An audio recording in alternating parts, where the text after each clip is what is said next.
What's up, everybody? This is a special episode of Enlightened Masculinity. It's also a video blog on the IMC YouTube channel that will soon be renamed the Stoic Temple. I live here with Arash Zepar Dibazar, founder of IMC Nation, and I'm captain of IMC Nation, wearing my camo shirt, my beads, and my monk. Also beads from Master Pyro. Shout out Master Pyro. And there's a lot to talk about, really. So if you're not familiar with IMC Nation, International Mindset Council or International Mastermind Council. And oh man, the Instagram live cut off. That's so weird. We're streaming here to the YouTube and on Zoom, so there's a live audience. So if you're on the YouTube, then come over to the Zoom because I'll be cutting you off after the video blog portion is done, and then people on Zoom, I'll answer questions if there are any.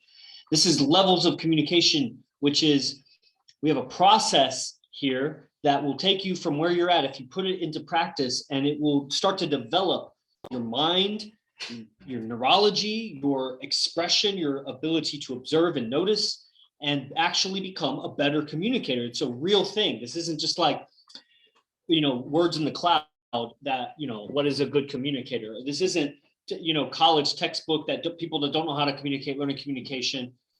This isn't, whatever therapists or whatever talk about.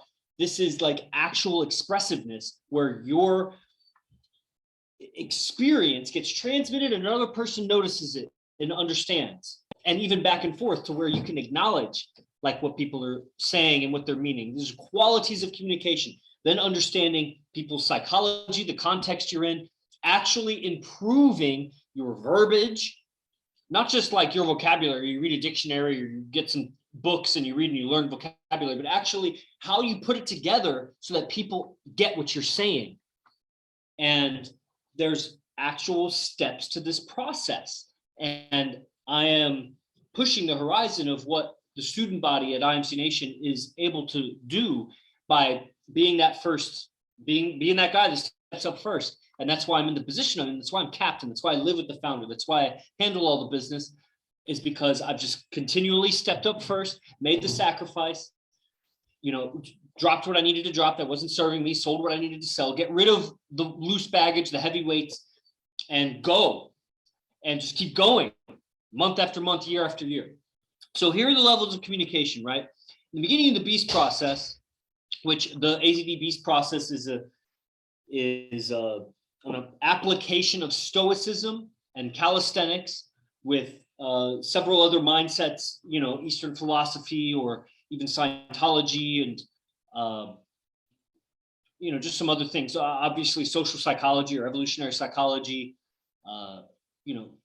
many subjects come together, but the basics of it was the application of stoicism through journaling processes, through applying it, the philosophy in different aspects of life, to, visualizations and imagery, an application of stoicism that you won't find elsewhere. You can look up Stoic books, but the actual application of it is, there's an art to it that AZD has found. I'm sure there's other people that have, applied it in different ways, and but that's what this is. And it's combined with, the calisthenics and actually becoming physically a monster, fit, strong, be a beast.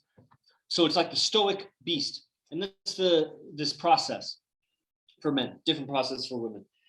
And at the beginning of the BEAST process, which is, an evolution in the teachings that were going on in IMC Nation, it was really a turning point when things started to organize on a bigger scale, where monthly these gatherings were really solidified in place. The attendance was going up.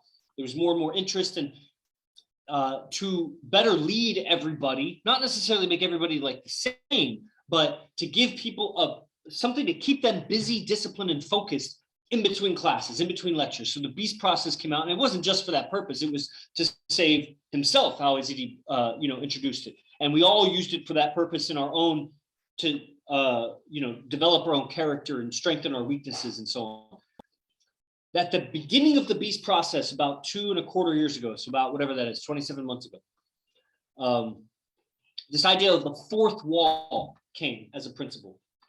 And it's an acting concept, how to be private when there's an audience, pretend there's this fourth wall there, and act as if they can't see you, or you don't notice them. It's It's like a pretend, make believe kind of thing. And this is when it first became a thing for me. I'd heard it before, but it was drilled in as a teaching, and I started to apply it. And I could apply it when, I'm around my girl or girls, when I'm around anybody really, when I'm doing my podcast, when I'm working out in public or doing anything in public. Like, this practice of fourth wall is a preliminary step to the next step, which is private moment. Now, private moment became introduced to us as available as a teaching to practice it, because you pay for it. It takes time. It takes the time of an audience. It takes the time of the teacher. There's a lot of personal. It's basically the equivalent of a one-on-one. People don't do one-on-ones anymore. It's too expensive. And there's just what's up? Yeah, and there's just no time for it. So in the private moment, you practice, you apply the fourth wall, and the practice of being relaxed and comfortable in front of a live audience, in front of an online live audience. It's like acting, but you're not acting out a scene. You're just living privately. And how do you live privately? Well, you'll know after you've done several, but I can tell you, you already do it. It's just what you do. You live. And so you just do what you do when you live, and you start to think about, like, what would I present for myself? You have a time limit, and that's the application of the fourth wall. Whereas you could be already applying the fourth wall in life, but you're not really getting any feedback on your fourth wall. You're just living and you're practicing. That's why it's like a preliminary step. It's not like a definite step. We could call it a step. It was a step for me, but there was no feedback on your fourth wall until you do the private moment. And now you get feedback about your fourth wall, which comes across as how tense and anxious you are in front of the camera. That will be the quality of your fourth wall practice, in addition to whatever it is that you do in the private moment. So if you're going to play a guitar song, what's your skill on the guitar? And we're not music critics or whatever, but it's a critique of your beingness and your presence in what you're doing. So you can play like shit. You could not even know how to play the guitar. But if you're like real into it and you're like, I don't know, you're patient with yourself, or you're angry with yourself, you smash the guitar, I don't know, just like your character comes out with whatever you're doing. So you just do whatever you do, and then you have your fourth wall. You just don't want to not have a fourth wall. You don't want to do your private moment and just like be interacting with people. That's not a private moment. It's no longer private. It's a social moment. So, but how can you observe a private moment when you're in a social context, meaning there's other people around, is this fourth wall practice. So that's the private moment. And then, like I said, like I titled this video, steps here. There's a whole new level that comes to you, a whole new level of what? A level of presence of what we're talking about, communication and expressiveness, when you start to practice the fourth wall. When you do the private moment, a whole new level becomes available to you, and you see how relevant tension and or relaxation is to your communication. You're not measuring how tense or anxious you are.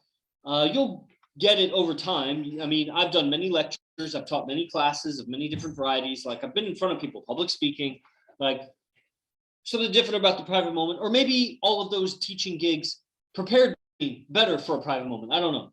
The private moment is its own separate thing. And, there's many people that advanced in the private moment that didn't do lecturing or whatever, but I'm sure it all contributes to that skill. So a whole new level of expressiveness, relaxation. You see how tension relates to your expressiveness, how tension relates to your ability to hear feedback in the private moment. Now, you graduate the private moment when you pass it, you do it well enough, you actually make the audience believe that you are living privately, even though they're there watching you. And how you do that is, it's calibration back and forth as you do it. You get feedback, you do it again a month later or a week later or whenever you do it, and you see the change in yourself. They see the change in you, and a thing will happen where you pass the private moment. It'll be obvious. The next step is communing with nature. And communing with nature, people like to think they're doing it, and I don't like to discourage people too much that they're not doing it.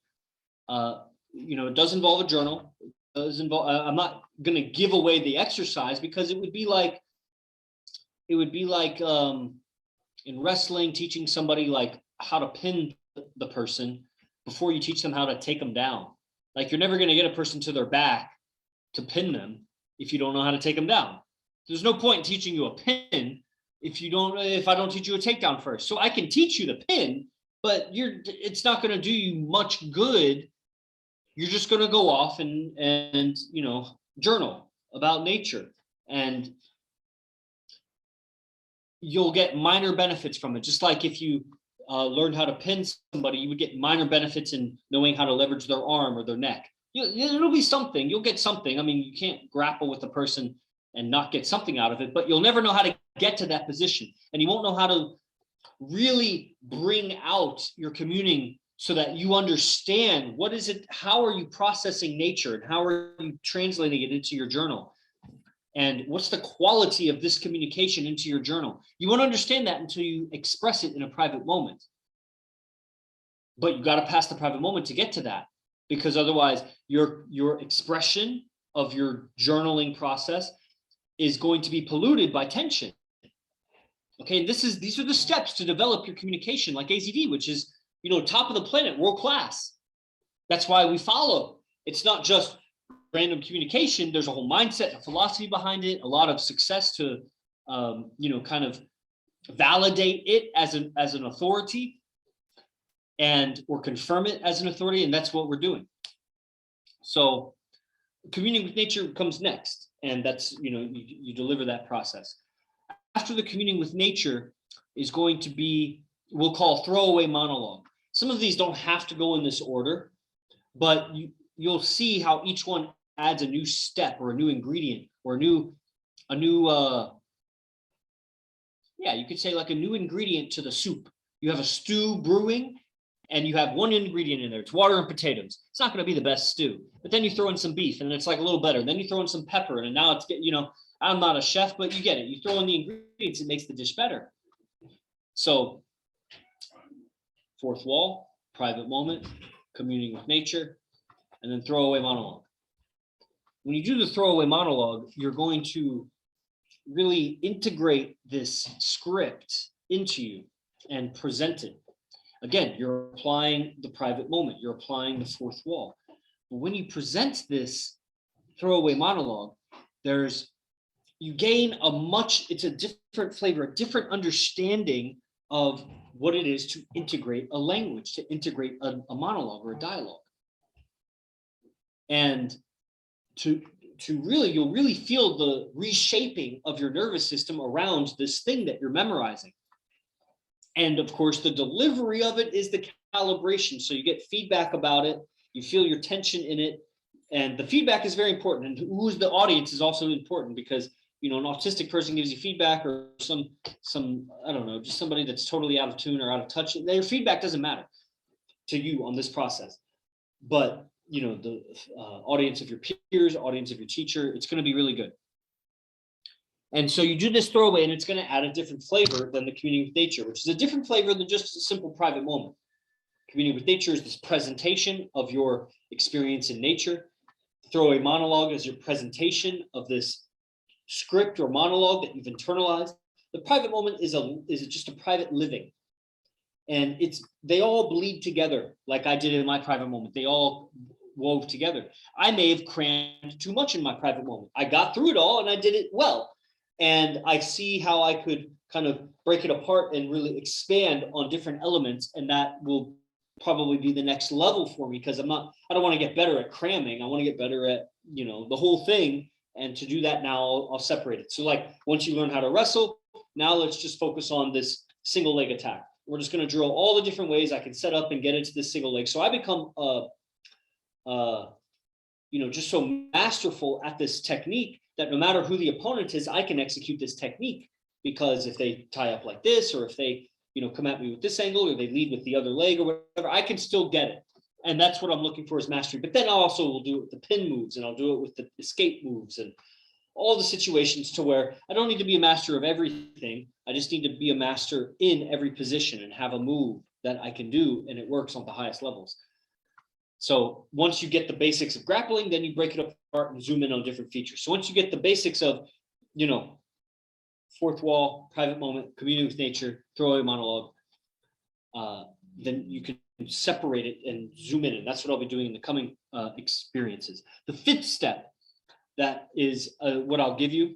And then I'll just kind of end it. There's more steps, but I'll go through these 5 steps. So when you join IMC Nation as a man, This is, like I said, a video blog. This is a Enlightened Masculinity podcast episode, and which is really exciting. As an episode for Enlightened Masculinity, this is for really the subscribers, because I didn't really intro the show much at the beginning. So if a new person who just discovers Enlightened Masculinity through this episode is listening, maybe I'm keeping their attention. But really, the chances are they probably who knows what they were expecting when they listened to this. So, if you're still listening, kudos, you're probably one of us. And you should probably go to imcbase1.com and check out the next training, because that's the legit, I'm a student of it, right? So if you like what I'm saying and how I'm saying it, like, come around to the teachings. So the fifth step is the creation exercises. So it's like imagination exercises, creation exercises, and a way to experience it and feel it so that the audience feels your imagination. The audience experiences what you're experiencing.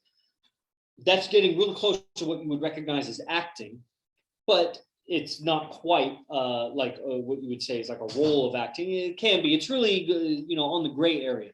But like pretending, there are examples, and I don't want to necessarily give them away, but there are exercises. We say 3 main exercises for what to imagine and how to experience them, how to practice experiencing them, regardless of an audience, eyes closed, and you go through these experiences and you can practice over and over, day in and day out. And it will change your understanding of your mind. You will see how much you are reacting to your imagination. You will start to notice what is present time, what's happening around you versus what are you imagining, and you're reacting to your imagination. And having that clear distinction is going to keep you sane as an actor versus just like living out past traumas to try to act out a role, and you just dive into your experiences. You got to have separation between I'm imagining something and this is real right in front of me. And all of these elements together, the disregard for the audience, the relaxation, that's the fourth wall, the relaxation in front of an audience, that's the private moment, a re-experiencing of your journal process, the re-experiencing of something that you lived out in nature, that, will make things real. It's very related to the creation or imagination exercise, to pretend something and make an audience believe that you're experiencing it, but you yourself know I'm imagining. You become in control of your imagination. That's the creation exercise. And then the throwaway monologue, which is a kind of internalization of a written monologue that someone else wrote. It's probably intelligent. It's probably well written. That's why you're memorizing it, because it wasn't garbage. It was good. And so you really change inside and see and experience the importance of language. And you do with communing with nature, you also see the importance of language. But the throwaway monologue is a kind of, I don't want to use the same word like I did before, relaxation, but it's kind of like a relaxation in your speech.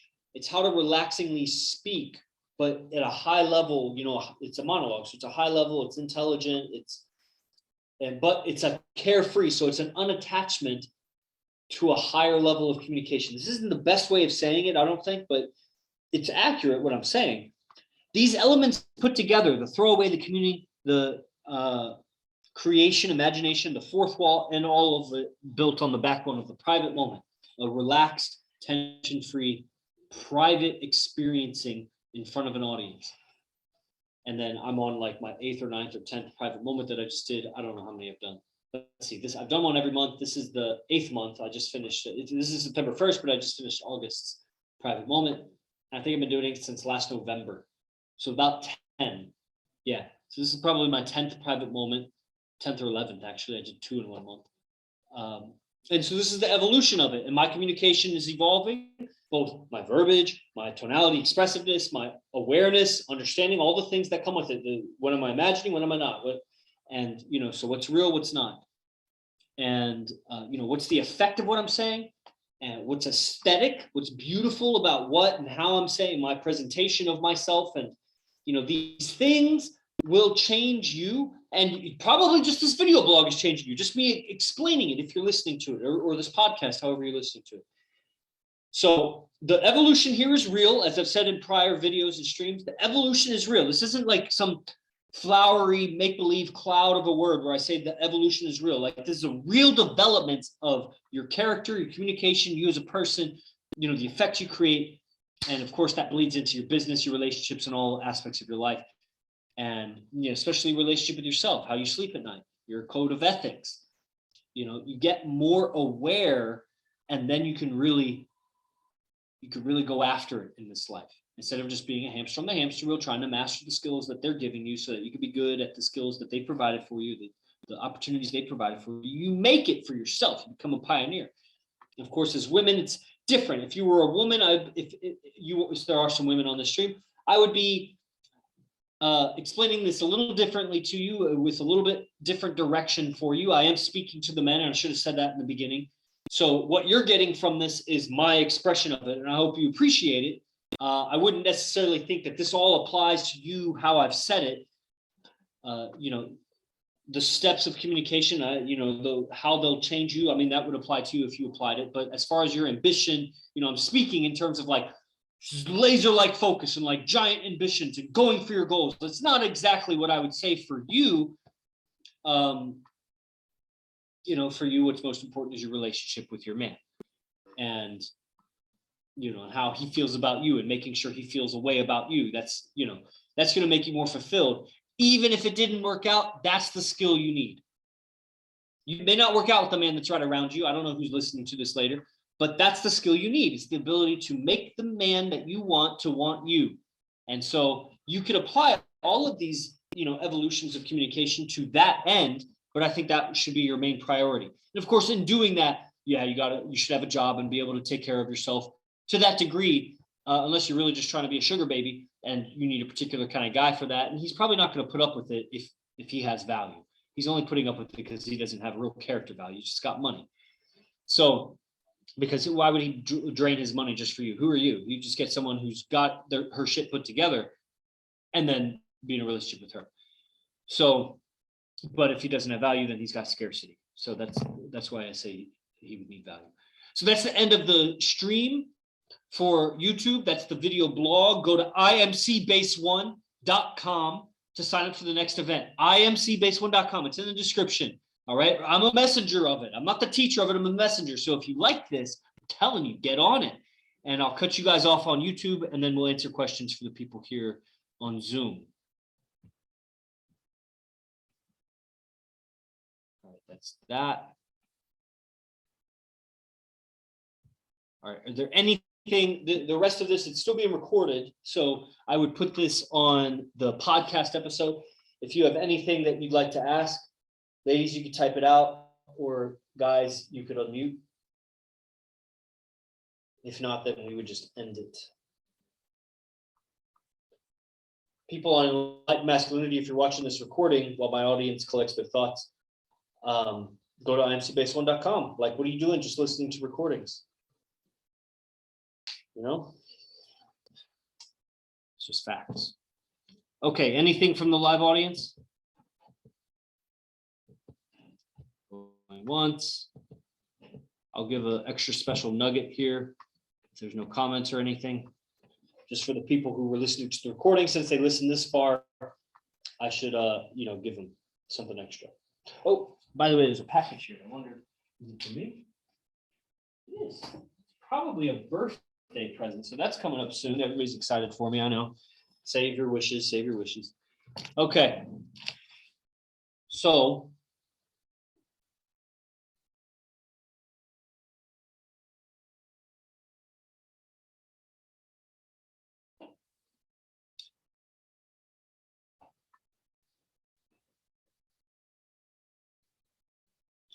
I'll talk for just a second on this idea of aesthetics, that there's an experience you feel inside of you when something is beautiful around you. And this feeling doesn't just disappear. How do I say this? Like, you could be reintroduced to new beautiful things. You'll keep feeling good. You'll keep having this good feeling. It's like generated inside of you. When you're around, you observe beauty. Beautiful sound, beautiful sight, beautiful smell, beautiful taste, beautiful feel. And the experience of beauty or aesthetics seems to elevate your emotional state, elevates your state of mind, and gets you to really appreciate what's around you. So people have become very accustomed to a low level of aesthetic around them. The plain wardrobe, plain grooming, plain communication style, plain arrangement inside their house or inside their car or inside their office or whatever. Plain lifestyle. It's plain. It's not aesthetic. And not only do all of these steps that I just described improve your aesthetic in so many different ways. So many ways it improves your aesthetic. I want you to value this concept, to value this experience of aesthetics as a thing to include and integrate into your life, to transform your life to become more aesthetic in all ways. How you communicate, all the things I said, how you dress, how you look, how you talk, how you acknowledge, how you smell, how you lay out your environment, how you act and move in space out in the world. Aesthetic. When you start to tune in your feelings, tune in your nervous system to what is it like when you're around something aesthetic, that raises, there's a feeling to, that's so beautiful, or that was said so beautifully, or it smells so beautiful, or I really like this or that, like, and you see the mosaic out there of a bunch of normalcy and plainness, but every now and then you come across something aesthetic and start to notice that as important and what you can learn from it, what you can apply of it into your life, and start to get rid of non-aesthetic things and replace your life, make it more aesthetic, make your life aesthetic. Doesn't mean you got to quit that job. It just means make it aesthetic. How you go to work, how you do your job, how you leave work, how you handle all the obstacles, make that aesthetic. And you can make your whole life aesthetic to where it makes you feel good. And that's going to make your communication very powerful. And all of these steps that I've said, these 5 steps that I've said, are going to improve your sense. It's like I have a sense of sight, a sense of hearing, a sense of taste. I have a sense of aesthetics. That's maybe not entirely accurate to what's actually going on, but it feels like it. It makes sense, and it kind of delivers the communication to you. That imagine there's this 6th sense that detects aesthetics, and those 5 steps that I talked about, the private moment, the 4th wall, communing with nature, all of that will improve your sense of aesthetics. And that, when your aesthetics comes up, your level of communication will improve. Even if you just look prettier, or you look more beautiful, or you look more aesthetic, then people will listen to you more. You don't even have to change how you communicate. Like that is something as simple as that. Or don't change how you look and how you dress, but talk in a way that's so beautiful, people will listen more. So when you raise your aesthetic level, your communication is more potent and powerful. So I leave you with that. Go to IMC Base 1, sign up for everything you can, and I'll see you there. Namaste.